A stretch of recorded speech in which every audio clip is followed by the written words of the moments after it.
ఈ రోజు దుబ్బాక నియోజకవర్గం సంబంధించి 8 మండలాలకు కూడా గత ప్రభుత్వంలో కేసీఆర్ గారు మల్లన్న సాగర్ కొండపోచమ్మ ద్వారా అన్ని మండలాలకు ప్రతి ఎకరాకు కూడా నీళ్లు అందించే ప్రక్రియలో కాలువలు తవ్వి ఆ కాలువలు మెయిన్ కెనాల్స్ దాదాపు 90% కెనాల్స్ కూడా పూర్తి చేసిన దిశలో గత ప్రభుత్వంలో చేసి కూడా మరి నీళ్లు ఇచ్చిన ప్రభుత్వము గత కేసీఆర్ గారిది బీఆర్ఎస్ పార్టీ. మరి ఈ ప్రభుత్వం వచ్చి 2.5 సంవత్సరాలు అవుతుంది. మరి ఇప్పటి వరకు కూడా కనీసము అక్కడక్కడ ఆగిపోయిన ఏదైతే ల్యాండ్ ఎక్విజిషన్ గానీ కాంట్రాక్టర్ సరి అయిన పద్ధతిలో పనిచేయకుండా గానీ దీనికి సంబంధించింది ఫారెస్ట్ ఎన్విరాన్మెంట్ క్లియరెన్స్ లేక చాలా ప్రాంతాలలో కొన్ని వేల ఎకరాలకు నీళ్లు అందించలేక అందరు కూడా రైతులు ఇబ్బందుల పాలవుతున్నారు. మా దగ్గర ఉన్నది పూర్తిగా దుబ్బాక నియోజకవర్గంలో ఇటు మల్లన్న సాగర్ అటు కొండపోచమ్మ ప్యాకేజ్ నెంబర్ 12 కావచ్చు, ప్యాకేజ్ నెంబర్ 13 గానీ 14 గానీ ఉప్పర్పల్లి కెనాల్ గానీ కిష్టాపూర్ కెనాల్ గానీ ఈ ప్యాకేజ్ ద్వారా మరి ఆ నియోజకవర్గానికి ప్రతి గ్రామానికి కూడా మరి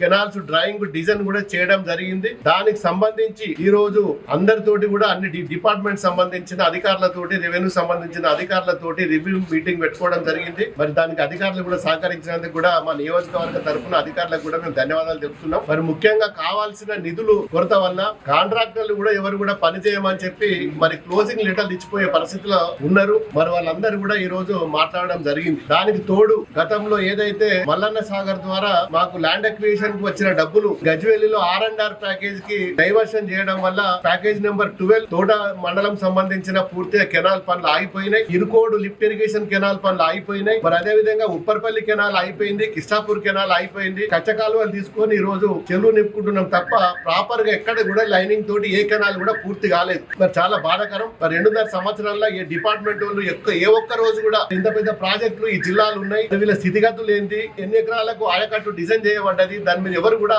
మరి ప్రభుత్వంలో ఉన్న అధికారులు కావచ్చు, పైన ఉన్న హైదరాబాద్ లో ఉన్న హెడ్ ఆఫీస్ సంబంధించిన అధికారులు కావచ్చు, ఇరిగేషన్ సంబంధించిన మరి మంత్రివర్యులు కావచ్చు, ఎవరు కూడా పట్టించుకునే నాదుడు లేక మరి రైతులు పూర్తిగా ఇబ్బంది పాలవుతున్నారు. మరి ఇప్పుడు యాసంగి పొలాలు కూడా పుట్టకొచ్చినాయి. వాళ్ళకి ఈ కాలువల ద్వారా నీళ్లు వస్తాయని ఆశ కొద్దీ చాలా మంది నాట్లు వేసుకున్నారు. ఇప్పుడు ఆ పాత కెనాల్స్ లో మెయిన్ కెనాల్లో కూడా సిల్ట్ నిండిపోయి నీళ్లు కూడా బయటకు రాని పరిస్థితిలో ఉన్నది. మరి సొంత డబ్బులు పెట్టి ఎకరానికి తీసుకొని ఆ కెనాల్లో ఉన్న పుడిక తీసే కార్యక్రమం కూడా రైతులు చేసుకుంటున్నారు. ఇప్పటికైనా ప్రభుత్వం మరి కళ్ళు తెరిచి మరి దుబ్బాక నియోజకవర్గంలో ఈ 6 ప్యాకేజీలకు సంబంధించిన కెనాల్స్ లో నీళ్లు రైతులకు అందించే దిశలో పనిచేయాలని చెప్పి రైతుల తరఫున డిమాండ్ చేస్తున్నాం. మరి ఈ రోజు సిద్దిపేట జిల్లా సంబంధించిన అధికారులందరూ కూడా పాపం వాళ్ళు కూడా మాకు సహకరించారు. ఎక్కడెక్కడ ఏది మరి ఆగిపోయింది, ఏ కెనాల్లో ఎక్కడ ఇబ్బంది ఉన్నది అని చెప్పి ల్యాండ్ ఎక్విజిషన్ సంబంధించింది కానీ కాంట్రాక్ట్ వర్క్స్ ఆగిపోయిన సంబంధించింది కానీ పూర్తి స్థాయిలో వారికి అవగాహన ఉంది, వాళ్ళు సహకరిస్తున్నారు. ఖచ్చితంగా పైనుంచి పై అధికారులు దీనికి బడ్జెట్ లో స్పెషల్ గా డబ్బులు కేటాయించి స్పెషల్ నిధుల ద్వారా